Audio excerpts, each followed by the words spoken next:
Merci de suivre Télémétropole à l'heure de Métro News. Bonsoir à toutes et à tous, bienvenue dans notre 3e édition de la semaine. À la une de l'actualité, l'aéroport international Toussaint Louverture est désormais prêt à accueillir les vols commerciaux. Toutes les dispositions ont été prises en ce sens. La compagnie Sunrise Airways annonce la reprise de ses activités pour ce 20 mai. La commune de Carrefour a été une nouvelle fois la cible de bandits ce mercredi. Toutes les activités étaient paralysées. Plusieurs personnes ont été blessées par balles, dont des écoliers. Et puis les conseillers présidentiels doivent être indépendants mais loyaux envers les secteurs qui les ont désignés. C'est ce qu'a fait savoir l'ancien ministre de la Justice, Pierre-Michel Brunache.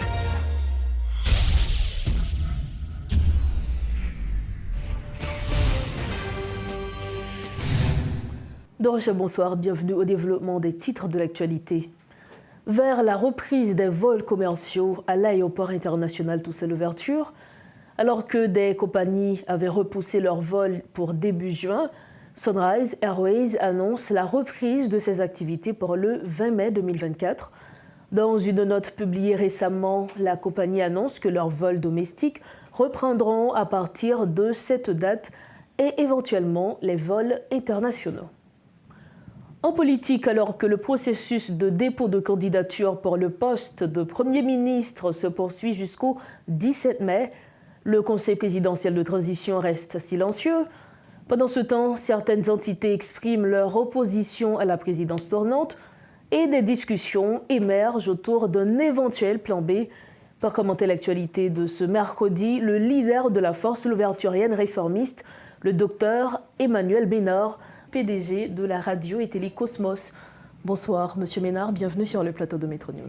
Bonsoir, Madame Barthelmy.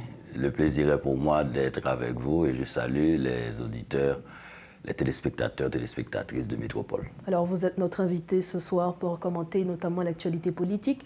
Nous savons qu'après maintes séances de discussion, les acteurs politiques ont finalement opté pour un conseil présidentiel de transition qui va diriger cette période de transition, évidemment. Quelle est votre lecture du CPT, Monsieur Ménard ? Je dois dire tout de suite que la force louverturienne réformiste, avec ses partenaires de la coalition nationale et du bloc du milieu, avait participé à la rencontre sous le leadership de la CARICOM le 11 mars. Et nous autres, nous avions proposé un président provisoire de la République issu de la Cour de cassation avec un gouvernement. Démocrates que nous sommes, la majorité des parties prenantes ont opté pour un conseil présidentiel pour établir un pouvoir exécutif bicéphale. Donc nous avons suivi la majorité et ce serait ridicule pour un groupe politique d'être en opposition avec un pouvoir intérimaire.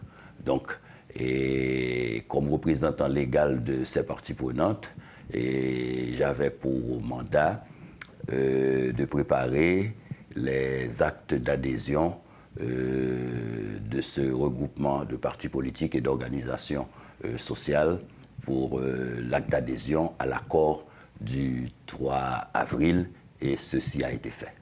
Alors, il faut dire, après l'installation de ce conseil, beaucoup de tergiversations au sein même du conseil de transition. Et selon certains observateurs, c'est un conseil qui ne pourra pas vraiment délivrer. Quel est votre avis par rapport à cela ? C'est une expérience nouvelle, même si dans le temps, il y a eu à la tête de ce pays des conseils de gouvernement, comme en 86. On a eu en 57 des représentants des 4 candidats à la présidence qui ont formé un gouvernement collégial. Et aujourd'hui, nous sommes à un conseil présidentiel de 9 membres, dont 2 assesseurs. Et ce qui n'est pas bien compris, même au niveau des parties prenantes ou de l'ensemble de la population, c'est le principe de la collégialité. C'est une présidence collégiale. Les 9 représentent l'institution présidentielle. Donc les 9 devront avoir les mêmes prérogatives, selon vous, les mêmes droits? Ah oui, ce sont des pairs égaux et pris de façon individuelle, ils ne représentent pas la présidence de la République. C'est la collégialité. les 9 siégeants. C'est comme pour l'Assemblée nationale au terme de la Constitution de 1987. Il y a 2 chambres législatives, le Sénat et la Chambre des députés. Et l'Assemblée nationale n'existe que lorsque les 2 chambres se réunissent. Donc, un conseiller présidentiel individuellement ne représente pas la présidence de la République, mais le fonctionnement de la collégialité donne ce pouvoir pluriel à l'ensemble des membres qui forment le Conseil et qui représentent la présidence de la République. Mais s'agissant de la présidence et du Conseil et lui-même, le président de ce Conseil a une fonction de représentativité, mais il n'a pas plus de pouvoir que les autres conseillers. Il est là pour coordonner les activités du Conseil et bien sûr présider les séances. Et je disais dans d'autres médias, il y a le modèle de la Suisse. Le modèle de la Suisse, la Suisse est gouvernée par un conseil fédéral. Ce conseil est élu par l'Assemblée fédérale pour un mandat de 4 ans. Et chaque année, les membres du conseil fédéral se réunissent pour élire un président du conseil. Et c'est ce qu'on appelle la présidence tournante qui fait couler beaucoup d'encre. Et chaque conseiller a le devoir impérieux de soutenir les décisions prises en conseil, même si ces décisions ne rencontrent pas, est opposée à la ligne de leur parti ou de leur conviction, parce que la décision, elle est plurielle. Parlant de la présidence tournante, M. Emmanuel Ménard, nous savions que selon l'accord du 3 avril, qui est l'accord qui est chargé du mode de fonctionnement du Conseil présidentiel, selon cet accord, il devrait y avoir un coordonnateur pour la période de transition. Mais après des discussions au sein du Conseil, la formule qui est optée, c'est celle de la présidence tournante. Quels sont, selon vous, les avantages de cette formule? Bien sûr, il y a des avantages et des inconvénients, mais je n'ai pas d'état d'âme sur la question. S'agissant de violation de règles préétablies, il faut respecter les règles. D'aucuns disent que cet accord n'a pas été publié, donc n'est pas opposable aux tierces. Donc ceux qui avaient signé l'accord peuvent s'entendre et modifier l'accord. Mais cela peut paraître donner un goût de stabilité au sein de ce Conseil. Mais si il faut une présidence tournante pour conserver l'harmonie au sein de ce Conseil, et pourquoi pas? Et nous attendons ces maçons au pied du mur, et même si l'autre disait ce sont les détails qui font les grandes choses, et nous autres, comme partie prenante dans ce processus, nous appelons à la vigilance citoyenne et nous souhaitons vivement que les conseillers usent de leur patriotisme pour pouvoir réussir cette tâche ô combien difficile. Alors nous savons que le Conseil présidentiel de transition doit travailler sur plusieurs grands chantiers, puisque nous savons qu'Haïti est en crise, notamment la sécurité. Comment, selon vous, ce Conseil pourrait aborder ces questions? Nous allons parler au prime abord de la question sécuritaire.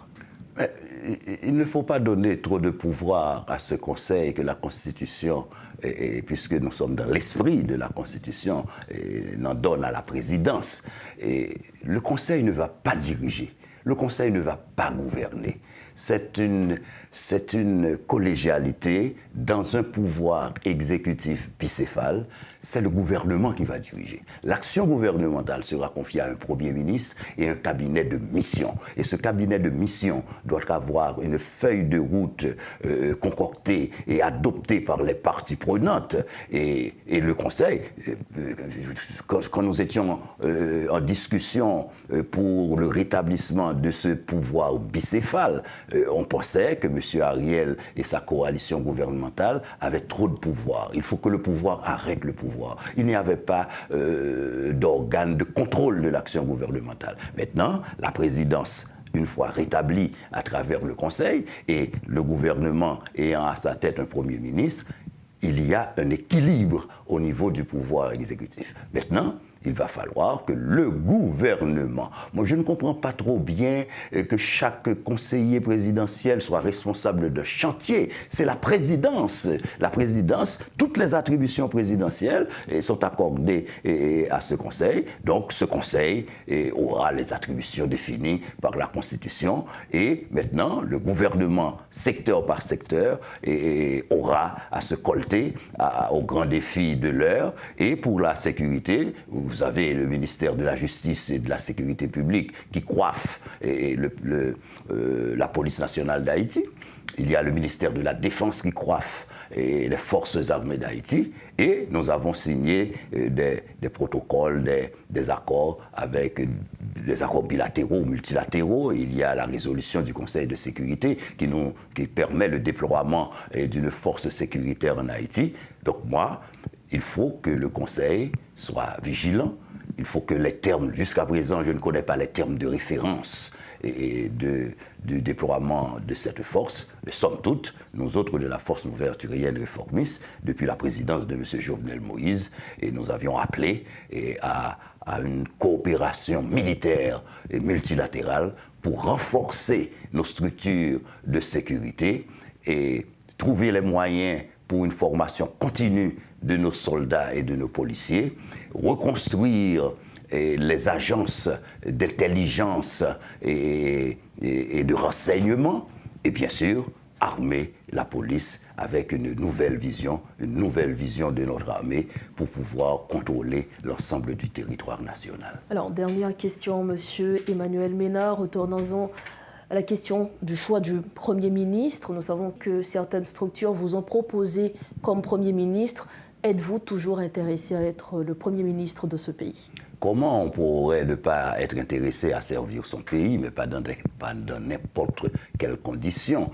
Les structures qui m'avaient demandé si je voulais être Premier ministre de cette transition, j'ai réfléchi, j'avais dit oui, mais quand dans l'évolution de la situation politique, par abnégation et par patriotisme, je dis toujours que mes convictions patriotiques dépassent largement mes ambitions politiques. Donc j'ai demandé et obtenu de mes partenaires et d'autres parties prenantes qui voulaient déposer ma candidature, j'ai obtenu que ce dépôt ne soit pas fait. Toutefois, je reste engagé dans la construction d'une solution pacifique haïtienne pour résoudre le problème sécuritaire, pour entamer les grandes réformes pouvant nous amener à des élections générales inclusives, mais aussi se pencher sur le sort des masses, se pencher sur le sort des jeunes qui ont des armes à la main.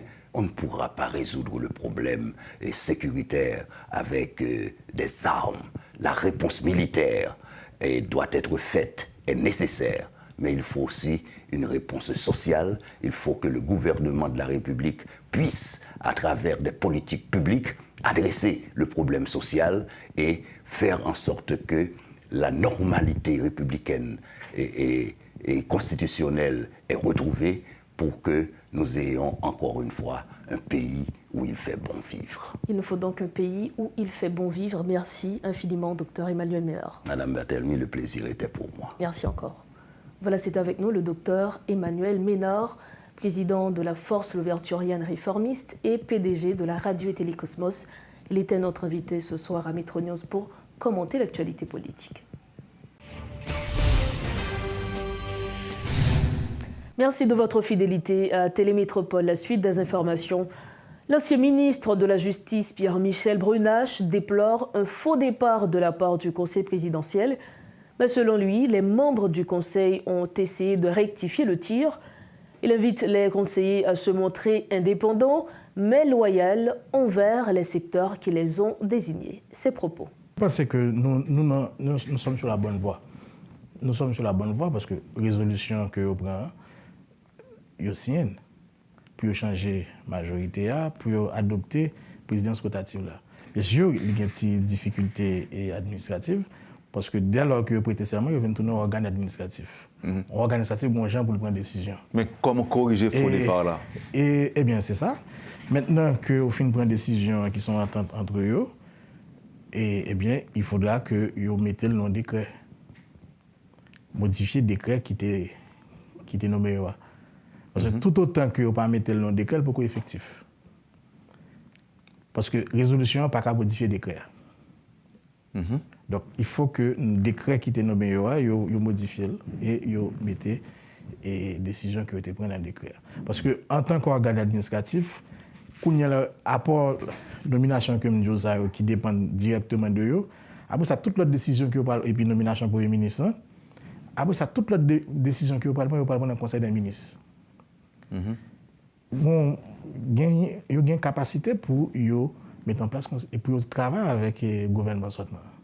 Donc, il faut que le décret modifié sorte au plus vite pour que la décision soit effective, irrévocable, pour que pas aucun autre secteur ou bien institution qui dit non, ça ne te dit pas. Non. C'est-à-dire que c'est une décision souveraine que le décret. Maintenant, c'est modifier le décret et publier le moniteur. Autre chapitre dans ce journal, nouvelle attaque des bandits contre la commune de Carrefour ce mercredi. Toutes les activités étaient interrompues et les commerces fermés. Des hommes armés étaient notamment signalés à Dikini et à Waney. Le maire de la commune, Jules-Édouard Pierre, dénonce une stratégie des gangs et appelle la police à planifier des opérations pour briser l'encerclement de Carrefour. Les bandits du groupe Vivre Ensemble sont accusés d'être à l'origine de ce nouvel assaut contre cette zone. Des morts sont déjà enregistrés, plusieurs maisons ont été incendiées, rapportent des riverains. La journée a été tendue également au niveau de la commune de Gressier, où des habitants continuent de fuir par milliers. Autre nouvelle, des informaticiens, des chauffeurs de poids lourds et d'autres professionnels de métiers manuels sont massés devant le Logbase à Clairsine, à la recherche d'un emploi pouvant leur permettre de répondre aux besoins de leur famille. Malgré tous les risques que cela comporte, certains sont sur les lieux depuis 5 heures du matin, dans l'espoir d'être embauchés. Suivez ce reportage de Rodolphe Fierluy. Ce ne sont pas des fous, il ne s'agit pas non plus d'une bagarre, mais plutôt des citoyens haïtiens en quête de travail. Des personnes âgées, des mères et pères de famille, des jeunes entre autres, attirent l'attention devant l'ancien local occupé par la MINUSTA. Nous venons camper un côté très difficile, qui sont en zone à risque. Deuxièmement, en pile poussière, en pile fatra. Mais nous avons gardé. Je pense que depuis que nous venons, il y a travail. Après travail, il y a besoin de monde pour travailler. Ce professionnel d'une quarantaine d'années se veut particulièrement rassurant. Il persiste et signe qu'il finira par atteindre son objectif. Même si on fait avec une discipline stricte pour les gens qui là, et pas parce qu'en Haïti, pour jouer un travail, il faut un patron égal dans ce sens. Nous avons prendre les gens sur base de compétences. Deuxièmement, depuis que travail pour tout le monde, quel que soit le niveau de monde, travail, il y a besoin de travail. Par exemple, il y a besoin de poste maçon, sur base de compétences, et 10 maçons, il y a besoin de prendre 10 maçons. Les arrivés, ça a besoin, ça va faire tel bagage, ça va faire tel bagage, il y a une qualification, et comme ça, on connaît qu'on fait. Issus d'horizons divers, ces citoyens surveillent au quotidien à quel moment ils pourront bénéficier d'un avantage. Depuis hier, on paquette mon rassemblé là pour capable venir. Ils viennent chercher travail et puis qu'on y a la même parce que tout le monde qui est là ce sont des professionnels. Donc ils viennent là, ils viennent chercher travail, ils ont besoin de boss maçon, ils ont besoin de tailleur, boss ébéniste. Jeune, fougueux et déterminé, ce citoyen avisé se trouve au premier rang selon les constats. Répondre aux besoins de sa famille, c'est aussi ce qui compte. C'est juste venir chercher emploi. Maintenant, domaine de travail, c'est langue, informatique et puis chauffeur. Je conduis camion tout. Commencer à préparer base pour force multinationale qui venir et puis me présenter là, ça me donne pour me capable faire. Laisser chercher ou ka joindre ou ka pas joindre. Mais au lieu de chita la caille, vaut mieux chercher plutôt. Ils sont des dizaines de professionnels à se masser devant l'ancien local occupé par la MINUSTA en Haïti, autrement appelé couramment Logbase. Donc là, il y en a qui sont là depuis une semaine, depuis 3 jours. Ils sont nombreux à attendre à quel moment, quand un appel sera passé pour dire que désormais on va embaucher des professionnels issus de différentes catégories sociales. Il n'y a pas encore un mot qui a été dit pour leur donner de l'assurance, mais tout simplement ils sont là, ils espèrent, sous un soleil de plomb et également dans un climat de poussière qui est très nocif pour la santé. Paul Léel et Rodolphe Pierre-Louis pour Télémétropole. Alors qu'une tendance vers la reprise des activités a été constatée dans la région métropolitaine de Port-au-Prince, parallèlement, des alluvions, des immondices entre autres sont constatées dans plusieurs rues de la région métropolitaine de Port-au-Prince, notamment à Nazon et à Juvénat.